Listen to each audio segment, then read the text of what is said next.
No vaadake, milline käkk, täielik käkk.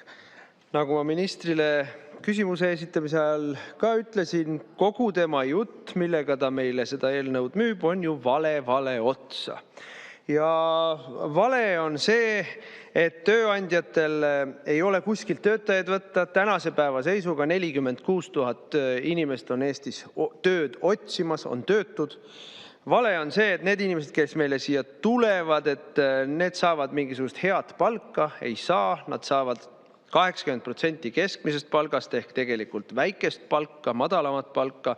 Vale on see, et see kuidagi Eesti majandust edendab. Vale on see, et see kuidagi suurendab riigieelarve laekumisi. Kõik on vale, kõik on vale. Küll aga on selge muu maailma kogemusest ja ka Eesti enda kogemusest, et taoline tööjõu massiline sissevedamine viib alla kohalike inimeste palgad, teeb majanduse vähem konkurentsivõimeliseks välisturul, sest et ta võtab ära tööandjatelt ehk ettevõtetelt vajaduse pingutada innovatsiooni, tootlikkuse kasvu ja investeeringutega. Ehk siis see on Eesti lükkamine sellesse odava, madala tootlikkusega majanduse lõksu. Ja mitte kunagi ei hakka me saama paremaid palkasid, ei saa 15 rikkama hulka kogu seda asja, mitte kunagi. Sest et me kogu aeg valame peale nii-öelda odavat lahendust oma majandusele. Ja kannatajaks on Eesti inimesed. Mida toob immigratsioon, massiimmigratsioon? Ja kui me võtame need numbrid ette, siis ka need numbrid olid siin meile songleeriti valede numbritega. Mida toob massiimmigratsioon ühiskonnale? Toob palgalangust, seda me oleme siin korduvalt rääkinud, toob kõikide muude kulude kasvu siinsele elanikkonnale.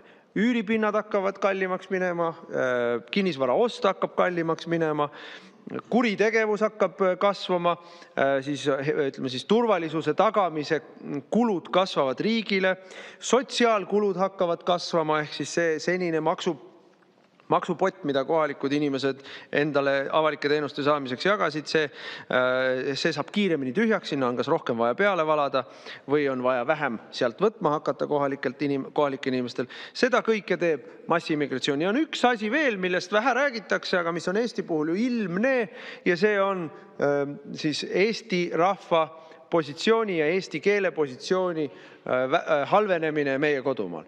Kui me kõik mäletame, kes me natukenegi oleme üle keskea, mäletame seda, mis toimus nõukogude ajal, kui kogu aeg tööjõudu oli juurde vaja, meil on tööjõudu, meil on asju, mida on vaja ehitada, meil tuleb töökäsi on puudus nii kolhoosis kui Dvigateli tehases, siis tänapäeval põhimõtteliselt retoorika on ju sama.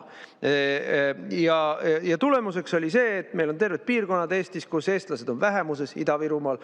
Meil on pealinn Tallinn, kus eestlased on veel mõni aasta tagasi oli meid üle poole, nüüd on alla poole ja vene keel laiutab igal pool.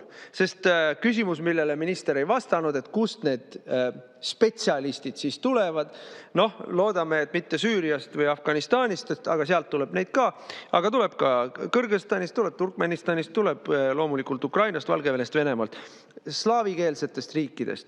Ja see on siis lisa nendele, kes meil siin on juba viimase 3-4 aasta jooksul Ukraina sõja jooksul tulnud, kui Eestisse saabus üle 100 000 inimese. Kõik nad ei ole siia jäänud, aga tänased andmed Siseministeerium ise kinnitab, on umbes 65 000 on lisandunud. Ja ajutine tööjõud, mis meil edasi-tagasi tiksub, mis üldse selles arvestuses sees ei ole.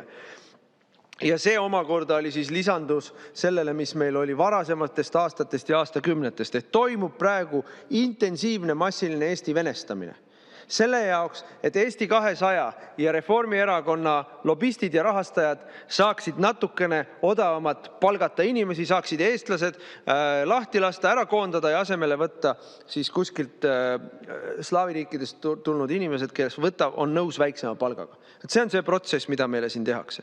Ja loomulikult ei astu meile siia pulti ja ei hakka meile rääkima sellest, kuidas me likvideerime Eesti rahvusriiki, teeme Eesti inimesi vaesemaks selle jaoks, et mõned meie rahastajad saaksid suurema kasumi. Mis asi on odav tööjõu efekt igale ühiskonnale, kus seda tehtud on? See on rikkuse ümberjagamine ühiskonna sees. Võetakse töövõtjalt, kohapealselt töövõtjalt, Eesti inimene, kes on palgatöötaja, temalt võetakse rikkust vähemaks ja jagatakse ülespoole ehk suurettevõtjale. See on tegelikult odav tööjõumehhanism igas ühiskonnas ja mitte ükski arenenud lääne ühiskond ei vaja massilist tööjõu sissevedu, mitte ükski. Ja see on massiline tööjõu sissevedu, ükskõik mida meile minister räägib. Ja see ei ole ajutine, ükskõik mida meile minister siin valetab. Ja see ei too meile raha juurde, ükskõik mida meile siin mingid tabelid näitavad. Nii et meie erakond teeb loomulikult ettepaneku see eelnõu esimesel lugemisel tagasi lükata.